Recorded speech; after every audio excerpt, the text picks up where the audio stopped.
अस्सलाम वालेकुम बच्चों। मेरा नाम हसन रज़ा है। मेरे तमाम देखने वालों को रमज़ान की मुबारक। रमज़ान शुरू हो चुका है। आज के इस लेक्चर में हम लोगों ने थोड़ा सा पिछला लेक्चर रिवाइज़ करना है। पिछली बार जब मेरे आपके साथ सेशन हुआ था हम लोगों ने बात की थी on the product of two vectors. दो वेक्टर्स के प्रोडक्ट पे बात की थी। हमने कहा था वेक्टर्स का प्रोडक्ट दो किस्मों का होता है, एक को डॉट या स्केलर प्रोडक्ट कहते हैं और दूसरे को वेक्टर या क्रॉस प्रोडक्ट कहते हैं। डॉट और स्केलर प्रोडक्ट पे मैंने काफ़ी एम्फेसाइज़ किया था, उसके ऊपर काफ़ी लंबी डिस्कशन की थी और कहा था ये चैप्टर का बड़ा अहम और बड़ा मशहूर लॉन्ग क्वेश्चन है। उम्मीद है कि आपने घर में वक्त ज़ाया नहीं किया होगा, उसके नोट्स बनाने की कोशिश की होंगी विद हेडिंग्स, उसे लिखा होगा, उसे याद किया होगा। अगर चीज़ें समझ में आ जाएँ तो याद करनी बहुत आसान होती हैं। कोशिश की थी कि आपको चीज़ें बेहतर तौर पर समझ में आए। आज जिस टॉपिक पे बात करनी है बच्चों, that is once again the product of two vectors। ये product of two vectors ही है, but this product is called as vector product। vector product is also known as, इसका एक और नाम भी है, this is also known as cross product. जैसे कि वो आपको बताया था कि डॉट प्रोडक्ट या स्केलर प्रोडक्ट है, this is called as vector product और क्रॉस प्रोडक्ट। इसे किसी नाम से भी डिनोट किया जा सकता है। सवाल कुछ भी आ सकता है, डिफाइन क्रॉस प्रोडक्ट या डिफाइन वेक्टर प्रोडक्ट, तो आपको दोनों नाम इसके पता होने चाहिए। सो वहां पे स्केलर प्रोडक्ट में मैंने आपको क्या चीज समझाई थी बच्चों, जरा दिमाग में जोर डालिए, जरा सोचिए। मैंने वहां पे आपको ये बताया था कि जब दो वेक्टर्स को मल्टीप्लाई किया जाए, दो वेक्टर्स का प्रोडक्ट लिया जाए, लेकिन जवाब रिजल्टेंट स्केलर क्वांटिटी आए, स्केलर क्वांटिटी अगर आए तो वो स्केलर प्रोडक्ट कहलाएगा। अब यहां पे वेक्टर प्रोडक्ट है तो जरा उसी से उल्टा सोचिए। ये ऐसा प्रोडक्ट है, product of two vectors, product of two vectors gives another vector quantity। ऐसा प्रोडक्ट जिसमें दो वेक्टर्स को मल्टीप्लाई किया जाए और जवाब जो आए वो वेक्टर क्वांटिटी ही हो। दो वेक्टर्स को मल्टीप्लाई के रिजल्टेंट में एक और क्वांटिटी जो आ रही है वो भी वेक्टर है, तो ऐसे प्रोडक्ट को हम वेक्टर प्रोडक्ट या क्रॉस प्रोडक्ट कहेंगे। इसकी बेहतरीन एग्जांपल आप सब जानते हैं, the very best example of this vector product is when you multiply momentum with force. What happens? Momentum एक वेक्टर क्वांटिटी है, फोर्स एक वेक्टर क्वांटिटी है। जब आप इन दोनों को मल्टीप्लाई करते हैं you get torque. Torque is again a vector quantity. So अब इसको मैंने डॉट से रिप्रेजेंट नहीं किया, क्रॉस से रिप्रेजेंट किया। ये पहचान है, ये डिफरेंशिएशन है डॉट या वेक्टर प्रोडक्ट या स्केलर प्रोडक्ट की। स्केलर प्रोडक्ट को हम डॉट से रिप्रेजेंट करते थे, याद होगा एफ डॉट डी लिखा था वर्क के लिए, और यहां पे मैं क्रॉस लिख रहा हूं because it is a vector product और क्रॉस प्रोडक्ट इसको क्रॉस से रिप्रेजेंट किया जाता है। तो मैंने आपको उसकी एक एग्जांपल बता दी, इसकी डेफिनेशन बता दी। अब हम चलेंगे इसकी आगे वैसे ही कैरेक्टरिस्टिक्स के ऊपर। लेकिन कैरेक्टरिस्टिक्स बताने से पहले एक बड़ी अहम बात जो मैं आपको यहां पे क्लियर करना चाहता हूं वो इसकी डायरेक्शन है। अब यहां पे मेरे साथ रहिएगा बच्चों, जरा बड़ी अहम बात डिस्कस करने लगा हूं। याद रहे कि जो वेक्टर प्रोडक्ट है it yields, it gives a vector quantity. ये जो क्वांटिटी प्रोड्यूस कर रहा है, रिजल्टेंट दे रहा है, वो एक वेक्टर क्वांटिटी है। तो लिहाजा इस वेक्टर प्रोडक्ट की इट्सेल्फ डायरेक्शन भी होनी चाहिए। So how can you find its direction? आप इसकी डायरेक्शन कैसे फाइंड कर सकते हैं? सपोज कीजिए कि आपके पास दो वेक्टर्स हैं ए क्रॉस बी। अब याद रहे कि जब आप इन दोनों प्रोडक्ट्स को एक्सपैंड करेंगे तो वहां पे मैंने कॉस का कहा था, यहां पे ए बी साइन थीटा लिखता हूं। डॉट प्रोडक्ट वेक्टर प्रोडक्ट के अंदर क्रॉस को जब एक्सपैंड किया जाता है it gives you sine theta with N cap, right? अच्छा, this N cap is the direction और the unit vector of A cross B. अब सवाल ये पैदा होता है कि इसकी डायरेक्शन कैसे फाइंड की जाती है? Its direction can be found by using, मैं यहां पे लिख देता हूं, can be found by using right hand rule.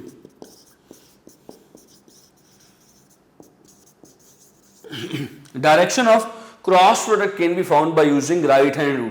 अभी तक मैंने क्या बात की? अभी तक मैंने आपको ये बताया कि दो वेक्टर्स को मल्टीप्लाई किया, जवाब में वेक्टर क्वांटिटी आई, तो ये कैसा प्रोडक्ट कहलाएगा? वेक्टर प्रोडक्ट कहलाएगा। एग्जांपल दे दी, फिर इसकी एक जनरल फार्मूला लिख दिया। जनरल फार्मूले में मैंने आपको ये बताया कि जब आप क्रॉस प्रोडक्ट को एक्सपैंड करते हैं you gate sine theta. Dot product में मैंने ये बात साबित की थी, ना सिर्फ बताई थी बल्कि साबित की थी कि कॉस क्यों आता है। अगर आपको याद हो मैंने ब्लॉक वाली एग्जाम्पल दी थी कि वो एक बच्चा ब्लॉक को रस्सी डाल के खींच रहा है, इफेक्टिव कंपोनेंट फोर्स का कॉस थीटा, वहां पे बात की थी। अभी मैं कह रहा हूं कि यहाँ पे साइन थीटा लगना है, क्यों लगना है?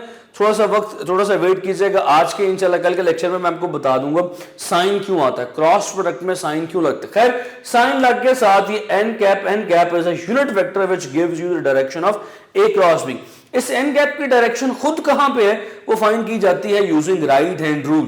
अब राइट हैंड रूल क्या कहते हैं बच्चों? I need your full attention. मान लीजिए कि आपके पास दो वेक्टर्स हैं, एक वेक्टर ये है A and this one is vector B. This one is vector A and this one is vector B, and you are asked to calculate A cross B. A cross B की direction क्या होगी? You can find out by using right hand rule। मैं आपको बता चुका हूं right hand rule क्या कहता है, जरा गौर से सुनिएगा। अगर आपने कैलकुलेट करना हो A cross B, what would be the direction? Right hand rule says that ए की डायरेक्शन में, उर्दू में पहले बताता हूं फिर आपको इंग्लिश में भी इसकी स्टेटमेंट बता दूंगा। ए की डायरेक्शन में अपने सीधे हाथ के फिंगर्स को ओपन करें और छोटे एंगल से होते हुए बी की तरफ कर्ल करें। आपका thumb it will give you the direction of A cross B. मैंने जुमला बोल दिया, उसे रिपीट करने लगा, दोबारा गौर से सुनिएगा, फिर उसको आपको करके भी दिखाता हूं। पहले वेक्टर की डायरेक्शन में अपने सीधे हाथ की उंगलियों को खोलें और छोटे एंगल से होते हुए बी की तरफ कर्ल करें। अब पहले वेक्टर की डायरेक्शन में फिंगर्स को ओपन करना है, राइट? अब देखें भाई दो एंगल्स हैं यहां पे, एक एंगल ये बनता है, एक एंगल ये बनता है। Which one is a shorter angle, A और B? A is a shorter angle, तो मैं ए से होते हुए बी की तरफ जाऊंगा इस शॉर्टर एंगल को फॉलो करते हुए, लाइक दिस। ए की डायरेक्शन में फिंगर्स को ओपन किया, now curling in the direction of B from shorter angle, ऐसे इस डायरेक्शन में कर्ल किया, कर्ल करते हुए बी की तरफ गया। तो भाई थंब किस तरफ है? Can you see? It is inward, inside the border. मेरा थंब इनसाइड द बॉर्डर। तो क्या ख्याल है, डायरेक्शन किस तरफ आई? ए क्रॉस बी की डायरेक्शन इनटू द प्लेन है, बोर्ड के अंदर। अब इनटू द प्लेन को मैं ड्रॉ तो नहीं कर सकता, मैं क्या ड्रॉ कर सकता हूं इनटू द प्लेन की जगह? मैं कह देता हूं the direction of A cross B is something like this. Upward तो ड्रॉ कर ही सकता हूं ना, this upward is A cross B, into the plane I can not draw it, मैंने इसको अपवर्ड ड्रॉ कर दिया। So let's say it is A cross B. क्या ख्याल है बच्चों, डायरेक्शन समझ में आती है? डायरेक्शन कैसे कैलकुलेट करते हैं? सो ये 3-4 पहले अहम सीधा पॉइंट्स है जो मैंने आपको बता दिए। A cross B that is A B sine theta with N cap. I have told you the direction of N cap, it is upward. कैसे फाइंड की? By using head to tail rule find की। अब बच्चों आगे चलते हैं, इसकी characteristics, इसकी प्रॉपर्टीज के ऊपर बात करते हैं। कैरेक्टरिस्टिक्स में आपको याद है हमने डॉट प्रोडक्ट की पिछले लेक्चर में, पिछले टॉपिक में सबसे पहले कैरेक्टरिस्टिक्स कौन सी पढ़ी थी? सबसे पहली प्रॉपर्टी कौन से पढ़ी थी? कॉम्यूटेटिव। तो क्या ख्याल है, क्या ये डॉट प्रोडक्ट की तरह कॉम्यूटेटिव होगा या नहीं? देखते हैं। So the first property is commutative. Let's see if it is commutative or not. मेरे साथ रहिएगा, लेक्चर सुनते हुए बाकी तमाम एक्टिविटीज को छोड़ दीजिएगा, चीजें बहुत अहम है, मैं नहीं चाहता कि ये चीजें आपके माइंड से कहीं स्किप हो जाएं। पहली प्रॉपर्टी कॉम्यूटेटिव है। Let's check if it is commutative और नॉट। चेक करते हैं। पहली चीज तो मैं आपको बता चुका हूं कि सपोज कर ले ये वेक्टर ए है, दिस इज वेक्टर बी, ये वेक्टर ए है जनाब, दिस इज वेक्टर बी। मुझे फाइंड करना है ए क्रॉस बी। मैंने किस तरह किया था? ए की डायरेक्शन में फिंगर्स को ओपन करके बी की डायरेक्शन में कर्ल किया था, याद है आपको? और direction of A cross B आई थी upward. So I am gonna write this red vector as A cross B, right बच्चों? ये ए क्रॉस बी था। अब सपोज कर ले मुझे बी क्रॉस ए फाइंड करना, कॉम्यूटेटिव से मुराद यही होता है ना कि A cross B should be equal to B cross A. तो बी क्रॉस ए देखते हैं क्या ये आता है कि नहीं आता। सो इन बी क्रॉस ए मुझे बी की डायरेक्शन में फिंगर्स को ओपन करना है, ए की डायरेक्शन में कर्ल करना है। अगर आप गौर करें तो ये आउटवर्ड है, it is opposite to A cross B. Opposite तो मैं आउटवर्ड तो ड्रॉ नहीं कर सकता, मगर मैं ड्रॉ इसको डाउनवर्ड कर सकता हूं। This downward is B cross A. तो बच्चों क्या ये दोनों vectors upward downward vector they are equal? जरा दिमाग पे जोर डालिए। मेरा इस लेक्चर का पहला, इस चैप्टर का पहला लेक्चर जहां पे मैंने इक्वल वेक्टर्स को डिफाइन किया था, मैंने कहा था वेक्टर्स तब इक्वल होते हैं जब डायरेक्शन भी सेम हो, मैग्नीट्यूड भी सेम हो, मगर यहां डायरेक्शन ऑपोजिट है। तो याद रखिएगा A cross B is not equal to B cross A। Sir ये नजर आ रहा है कैमरा में? ग्रीन कलर नजर आ रहा है? ग्रीन कलर विजिबल है? Okay, let me write it with some other colour. This A cross B is not equals to B cross A। मैंने आपको साबित कर दिया। क्यों साबित, क्यों इक्वल नहीं है? Because they both are opposite, दोनों एक दूसरे के ऑपोजिट हैं, सेम डायरेक्शन में नहीं है। इसी तरह अब सवाल ये पैदा होता है कि भाई ए क्रॉस बी किसके इक्वल है फिर? क्योंकि ए क्रॉस बी क्रॉस से आपस में ऑपोजिट है, तो I can write it like this, A cross B is equals to minus B cross A. तो क्या ये कॉम्यूटेटिव है? नहीं, they both are not equal. तो याद रखिएगा they are not commutative. So याद रखिएगा बच्चों, this is not a commutative property, it is non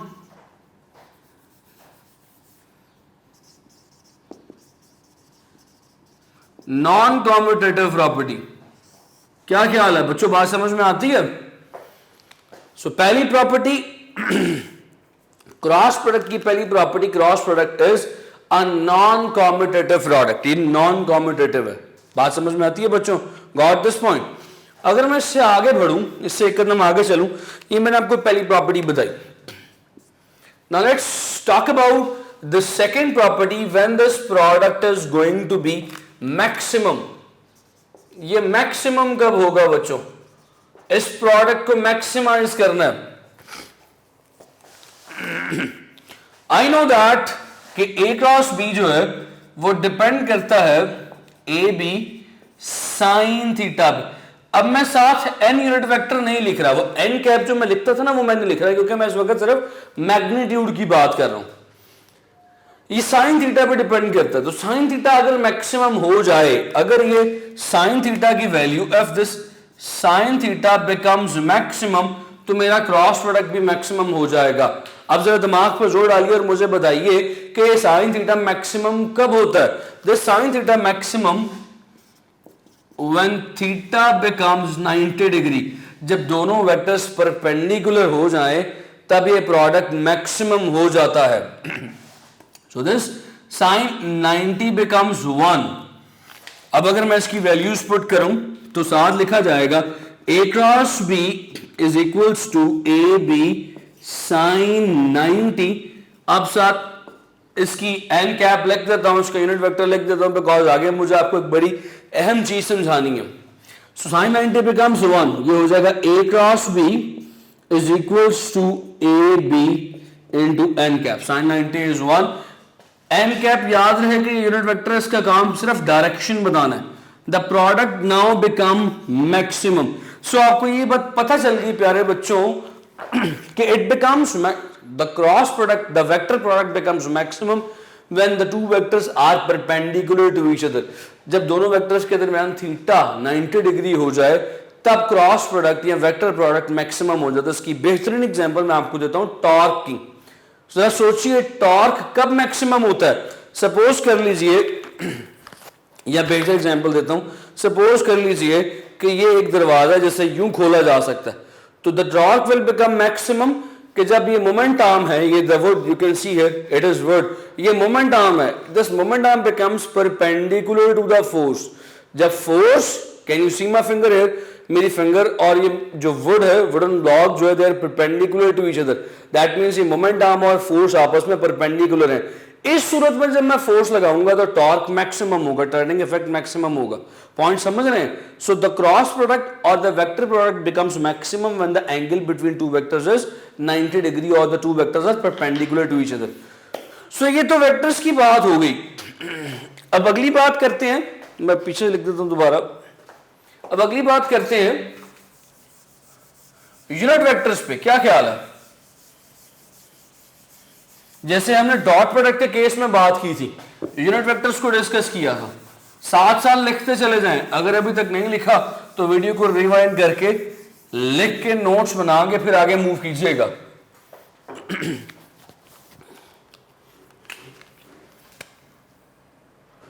so unit vector, perpendicular unit vectors की मल्टीप्लिकेशन कैसे होगी? ये जो भी आगे हेडिंग देने लगा हूं ये इसी सेकंड हेडिंग की सब हेडिंग है। Unit vectors, maximum unit vectors, ये इसी सेकंड हेडिंग की सब हेडिंग है।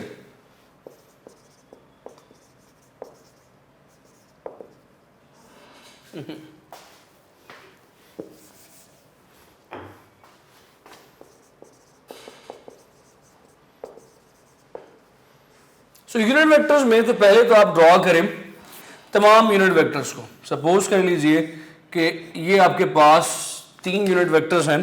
किस किस के? एक्स एक्सिस के लिए you have got I in this direction, upward you have got J y axis के लिए, और outward ये याद रखिएगा तिरछा बाहर की तरफ है, it is outward like this, जैसे मार्कर पड़ा हुआ है।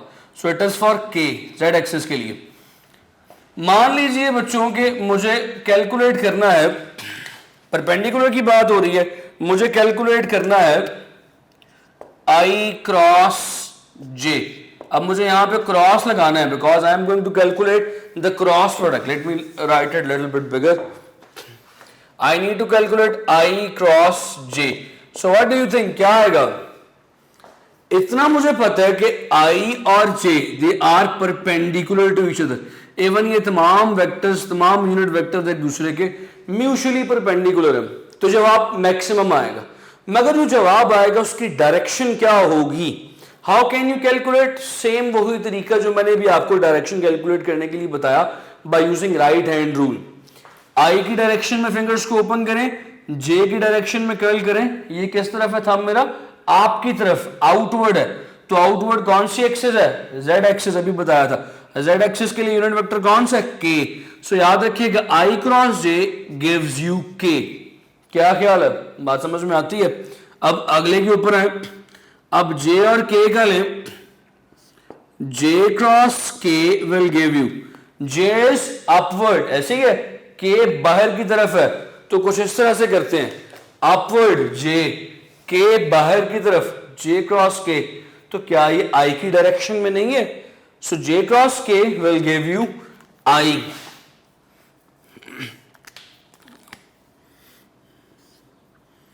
राइट बच्चों, बात समझ में आती है? थर्ड वाला करते हैं, के को आई से क्रॉस प्रोडक्ट करके देखते हैं, के cross I what it will give you. याद रखिए के बाहर की तरफ है, आपकी तरफ है, आई उस तरफ है। So let's do it. K आपकी तरफ फिंगर्स को ओपन किया like this, I is along X axis, इस तरफ कर्ल किया, thumb is along like this, J Y axis की तरफ थंब है। सो this k cross I will give you j unit vector। so ये तो 3 तरीके मैंने आपको वन बाय वन सॉल्व करके दिखाए। इनको करने का एक शॉर्टकट मेथड भी है, I cross j will give you k, j cross k will give you I, k cross I will give you j। बाज़ औक़ात ये आप भूल जाते हैं, बच्चे भूल जाते हैं, बाज़ औक़ात कंफ्यूज हो जाते हैं, मिक्स कर जाते हैं, या कभी कभार अगर शॉर्ट क्वेश्चन या MCQ आ जाए, MCQ इस तरह से आ सकता है, K cross J cross K is, बच्चे को शायद उस वक्त ऑन मोमेंट याद ना आए कि आई होता है, तो there is a shortcut method for it.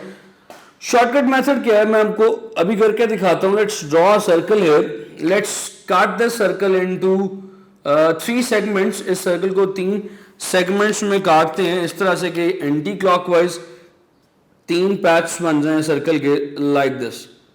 Right बच्चों, how many patches are there, 1 2 3, we have got 3 patches.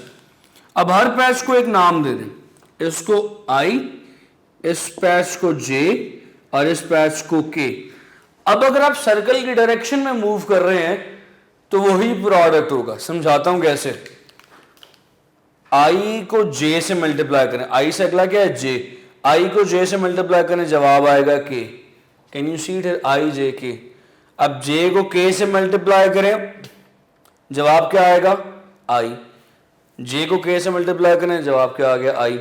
अब K को I से मल्टीप्लाई करें, जवाब क्या आ गया J। K को I से मल्टीप्लाई किया, जवाब आ गया J। अब मेरा अगला सवाल आपसे ये है, an MCQ question here, an MCQ question here it is, what is the result of K cross J। ओए अब क्या होगा, जस्ट लीव एवरीथिंग, इसी सर्कल से जवाब दें, K क्रॉस J क्या होगा। उल्टा हो गया। मैंने आपको क्या सिखाया था, J cross K is I। अब उल्टा कर रहे हैं आप, K क्रॉस J कर रहे हैं, K क्रॉस J सर्कल के एरोस की डायरेक्शन से ऑपोजिट जा रहे हैं, तो ऑपोजिट ऑलवेज बोले तो negative, it will become minus I। Point समझते हैं बच्चों। So if you will go in the opposite direction of that circle, it will lead to a negative result. Point समझ में आता है बच्चों ये वाला। अगर ना समझ में आए तो यू कैन आस्क अगेन और रिवाइंड करके भी देख सकते हैं। सो ये तो यूनिट वेक्टर्स हो गया, परपेंडिकुलर वेक्टर्स यानी मैक्सिमम वेक्टर्स के केस में। इससे आगे बढ़ते हैं, when it will give you the minimum result, तो मैं इसको रिमूव कर देता हूं। अब आपने देख ही लिया, तो ये मैंने शॉर्टकट बताया था, तो I need some space here.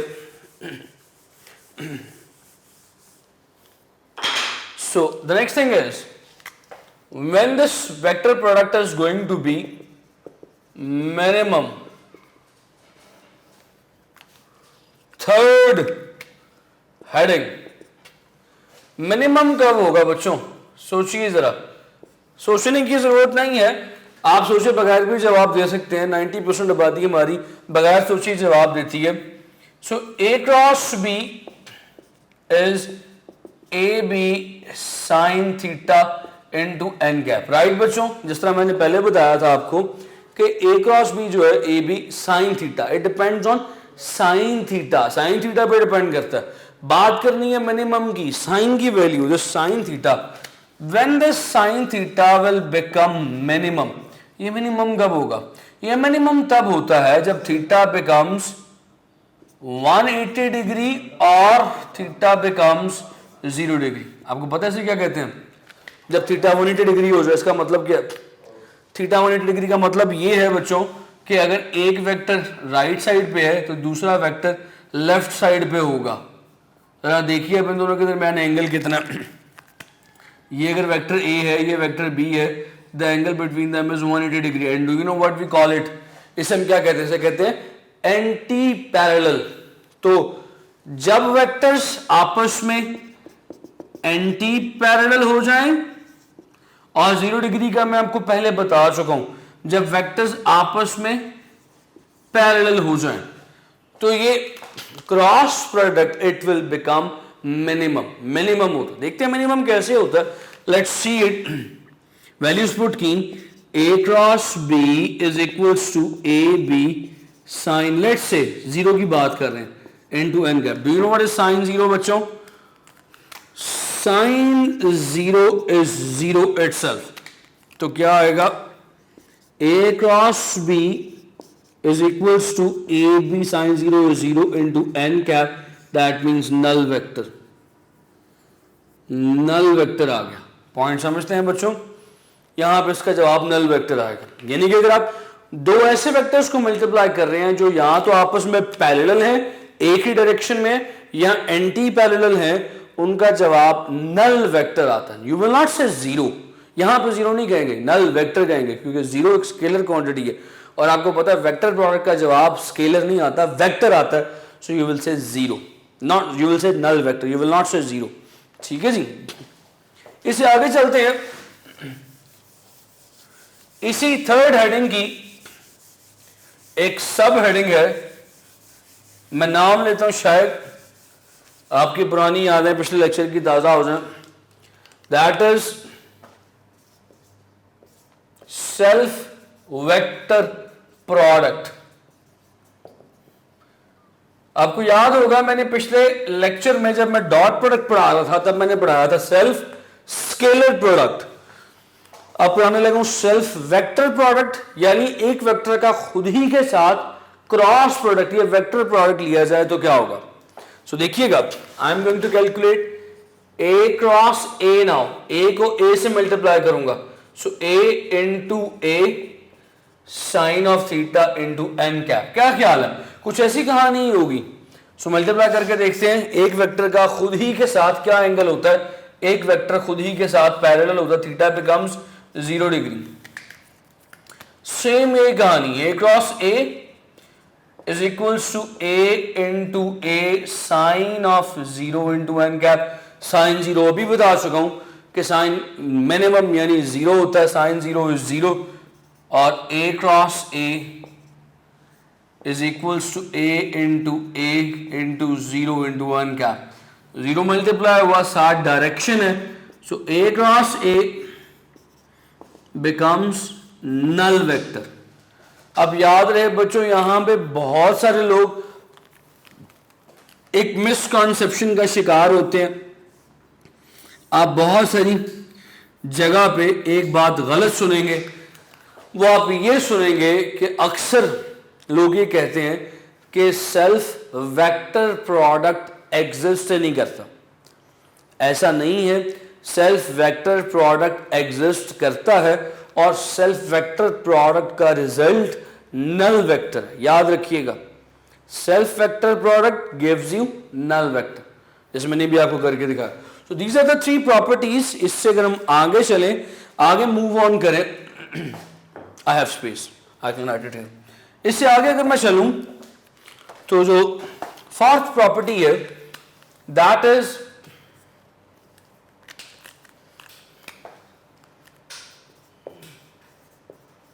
Product bye, बल्कि इससे पहले 4th प्रॉपर्टी करवाने से पहले एक बात तो मैं आपको बताना भूल ही गया। What will happen if you multiply unit vectors. अगर आप पैरेलल यूनिट वेक्टर्स को मल्टीप्लाई करेंगे तो क्या होगा, यानी अगर आप i क्रॉस i करना चाह रहे हैं, आपको पता है दोनों के दरमियान एंगल क्या है, 0, जवाब क्या आएगा, नल वेक्टर। सो यहां पे याद रखिएगा, you will not write 0, I cross I is null vector। Similarly, J cross J is again null vector, K cross K again is null vector। उम्मीद है कि आपको ये पॉइंट समझ आ गया होगा, इसकी डिटेल बताने की जरूरत नहीं, लेकिन स्टिल मेरे उन बच्चों को जिनको समझ नहीं आई तो मैं बता देता हूं। मैं पहले बता चुका हूं कि vector is the product is minimum when the vectors anti parallel और पैरेलल। जब एंगल 0 हो जाए, दो वेक्टर्स आपस में पैरेलल हो जाए तो प्रोडक्ट मिनिमम यानी कि नल यानी कि 0 रिजल्ट आता है। सो यहां पे i क्रॉस i, जवाब क्या आएगा, मिनिमम आएगा। वेक्टर्स के केस में मिनिमम नल वेक्टर को बोलते हैं। j cross j the result is null vector, k cross k the result is null vector. Right बच्चों, पॉइंट समझ में आता है। अब चलते हैं चौथी प्रॉपर्टी की जानिब, इसको मैं मिटा देता हूं।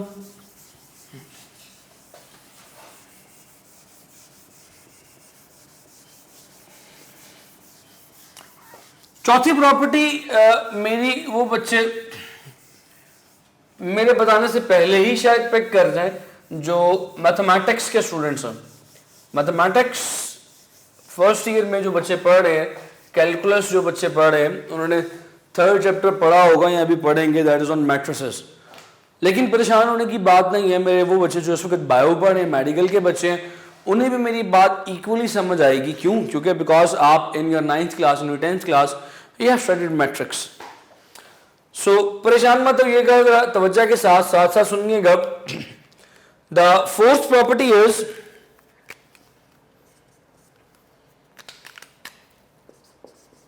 Vector product by rectangular component। This is an important property, tricky property, इस पर तवज्जो करनी है। कोशिश करूंगा कि आज के लेक्चर में इस वेक्टर प्रोडक्ट को ख़त्म करूं। सपोज करें बच्चों कि आपको जो वेक्टर्स दिए गए हैं, this is a, vector A जो आपको दिया गया है वो कुछ इस तरह से दिया गया कि ए x I plus A Y J plus A Z के, राइट। वो अपने रेक्टेंगुलर कंपोनेंट्स की फॉर्म में दिए गए। सिमिलरली जो बी वेक्टर आपको दिया गया है that is B X I plus B Y J plus B Z के फॉर्म में दिया गया। ए और बी दो अलग अलग वेक्टर्स आपको दिए गए हैं in the form of rectangular components, और कहा यह जा रहा है कि find out A cross B. ले जी बच्चों, how will you find A cross B? मैं एक जुमला बोलता हूं, वो लफ्ज आप सब ने सुना हुआ, याद रखिएगा। You can find out the cross product और the vector product using rectangular components by, कैसे, कौन सा मेथड है? By matrix determinant method. Matrix के डिटर्मिनेंट मेथड से, याद है मैट्रिक में भी पढ़ा हुआ है, मैट्रिक्स के डिटर्मिनेंट कैसे लेते हैं। वैसे ही मैट्रिक्स की फॉर्म में इन दोनों वेक्टर्स को लिखेंगे, मैट्रिक्स की फॉर्म में लिखने के बाद इसका डिटर्मिनेंट लेंगे। इतनी बात तो समझ में आ रही है? You know what is matrix, you know what is determinant. अभी मैं आपको सिखाता हूं कि कैसे करेंगे। याद रखिए, I am gonna tell you the simplest method solve करने के लिए। इस वक्त मौके पे सॉल्व करना आपको आता होना चाहिए। कोशिश करूंगा कि इसकी फुल डेप्थ आपको समझा सकूं। How would you do it? सबसे पहले आप एक मैट्रिक्स ड्रॉ करें like this. Now you know it कि एक मैट्रिक्स में रोज भी होती हैं और कॉलम्स भी होते हैं, ये बात आप जानते हैं, बखूबी जानते हैं। सो हियर इसमें रोज भी होंगी, कॉलम्स भी होंगे। सो आपने सबसे पहले क्या करना है बच्चों, इसकी फर्स्ट रो लिखें। फर्स्ट रो कौन सी लिखेंगे? जितने यूनिट वेक्टर्स इसमें इन्वॉल्व हैं। कितने यूनिट वेक्टर्स इसमें इन्वॉल्व हैं? There are 3 unit vectors. कौन कौन से? I J K. So I will write I first entry, first member, then J and then K. Right बच्चों, पॉइंट समझ में आ रहा है? मैंने यहां पे तीनों यूनिट वेक्टर्स लिख दिए। अब मुझे क्या कैलकुलेट करना है? ए क्रॉस बी। इसी ए क्रॉस बी में पहली रो के बाद जो दूसरी रो आप लिखेंगे वो ए के मेंबर्स के लिखें। ए का पहला मेंबर ए एक्स था, वो एक्स यानी आई के नीचे लिखें ए एक्स, दूसरा वाई के नीचे लिखें ए वाई, तीसरा जेड के नीचे लिखें ए जेड, चौथा अब आप नेक्स्ट रो के ऊपर आ गए बी के लिए, बी एक्स लिख दें और बी वाई लिख दें। सिमिलरली यहाँ पे बी जेड लिख दें। क्योंकि डिटर्मिनेंट लेना है तो आपको पता है डिटर्मिनेंट लेने के लिए आप यहाँ पे ब्रैकेट्स नहीं लगाते, बार्स लगाते हैं। तो मैंने ब्रैकेट्स को रिमूव करके यहाँ पे 2 बार्स लगा दिए। अब आप अगर तो मैट्रिक में मैथमेटिक्स पढ़ के आए तो आपको याद होगा कि आपने वहां पे 2 क्रॉस 2 यानी 2 रोज 2 कॉलम्स का डिटर्मिनेंट ओपन करना सीखा था। मगर यहां पे तो 1 2 3 रोज और 1 2 3 कॉलम्स है। आप इसका डिटर्मिनेंट कैसे ओपन करेंगे? तो अब आपने यहां तक बनाना अगर सीख लिया, ये लिखना सीख लिया, तो आगे कहानी बहुत आसान है। तवज्जो के साथ देखिएगा। सबसे पहले जो आई जे के लिखे, इनके ऊपर ऑल्टरनेटिव साइंस डाल लें। मैं यहां पे एक्सप्लेन नहीं करूंगा कि साइंस में ऑल्टरनेटिव क्यों डलवा रहा हूं। मिसाल के तौर पे इस पहले वाले पे पॉजिटिव, इस पे नेगेटिव लिख लें, इस पे फिर पॉजिटिव लिख लें। ये जो बच्चे ये प्योर मैथमेटिकल कॉन्सेप्ट है। जो बच्चे मैथमेटिक्स पढ़ेंगे इंशाल्लाह वो मेरा जुमला याद रख लेंगे। आपको जब आप मैथमेटिक्स चैप्टर नंबर 3 पढ़ेंगे आपको पता चलेगा माइनर कैसे कैलकुलेट करते हैं, को फैक्टर कैसे कैलकुलेट करना है। तो वहां पे आपको मेरी बात समझ में आएगी मैंने ऑल्टरनेटिव साइंस क्यों डलवाए। लेकिन खैर राइट नाउ अभी हमारी ये डिस्कशन नहीं है। आपने बस ऑल्टरनेटिव साइन डाल लिए फर्स्ट रो से ऊपर। आप सॉल्व करना शुरू कीजिए। आई के ऊपर क्या साइन है? Positive. So just write down positive I इस तवज्जो के साथ देखना है, ये बड़ा अहम कॉन्सेप्ट है। आई वाले कॉलम को और आई वाले रो को छोड़ दें, जो पीछे चीजें बची उन पर फोकस करें।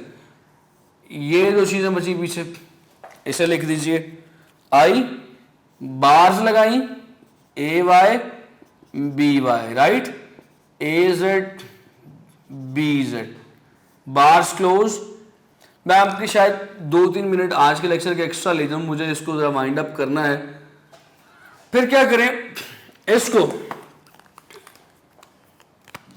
माइनस जे लिखिए, माइनस जे लिख के जे वाले कॉलम को और जे वाली रो को छोड़ दें, पीछे क्या बचेगा, you will get this thing. आपके पास ये 4 एंट्रीज बचेंगे। एज इट इज वैसे ही लिख दीजिए A X B X, this one A Z B Z. क्या ख्याल है बच्चों, बातें समझ में आ रही हैं? सिमिलरली आफ्टर दैट इसको अब लिख लिए, तो मैं मिटा देता हूं उसको, साइड से रिमूव कर देता हूं जो मैंने हाईलाइट किया। अच्छा, उसके बाद क्या करना है, the third entry is plus के लिखा।